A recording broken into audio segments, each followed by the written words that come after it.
আসলে অনেকেই গাইডলাইন প্রথম দিকে পায় না, যার ফলে হুজুকে যে কোনো একটা জায়গায় ভর্তি হয়ে যায়। তারপর দেখা যাচ্ছে যে বেসিক কিছু জিনিসপত্র শেখা, যেটা আসলে একটু সার্চ করলে পাওয়া যায়। আমার নাম মাহি করিম।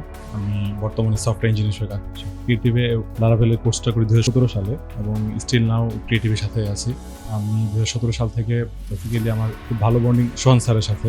আমার ফার্স্ট ব্যাচের স্টুডেন্ট আমি। তো দেখা যাচ্ছে যে ফাঁকিবাদ দিয়েছিলাম কোর্স করার পর, জব থেকে শুরু করে জব হান্টিং, তারপর সিভি সাবমিট, সব ক্ষেত্রেই ইউটিউবিটি আমার স্পষ্ট মনে আছে। আমাদের এখানে ডিউক স্যার ছিলেন মাঝিতে, তো ডিউক স্যার পর্যন্ত ফারজানা সোহান স্যার নিজেরা টিপস দিতেন কীভাবে জব করতে হবে বা ফ্রিল্যান্সিং করতে। মাঝখানে ফ্রিল্যান্সিং করা হয়েছিল, তো ওটা স্কিপ করে পরে আমি জবে মুভ করি।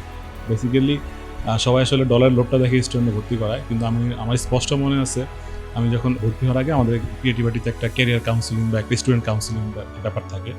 তো তখন ওনারা কিন্তু আমাকে এই জার্নি প্রসেসটা বলছে, আপনাকে এই পরিমাণ সময় দিতে হবে, কষ্ট করতে হবে, হ্যাঁ, এই পরিমাণ অ্যাসাইনমেন্ট সাবমিট করতে হবে। তো এই জিনিসগুলো আসলে অনেকে গাইডলাইন প্রথম দিকে পায় না, যার ফলে হুজুকে যে কোনো একটা জায়গায় ভর্তি হয়ে যায়। তারপর দেখা যাচ্ছে যে বেসিক কিছু জিনিসপত্র শেখা, যেটা আসলে ইউটিউব সার্চ করলে পাওয়া যায়। তো আমি নতুনদের বিষয়ে একটা কথাই বলবো যে এইসব আগে ধোঁকাবাজি না করে প্রথমে একটু শিখুন, আগে একটা ভালো ক্যারিয়ার গাইডলাইন পান, তারপরে আপনার মন মতো যে কোনো একটা সাবজেক্টে ভর্তি হন, ইনশাআল্লাহ।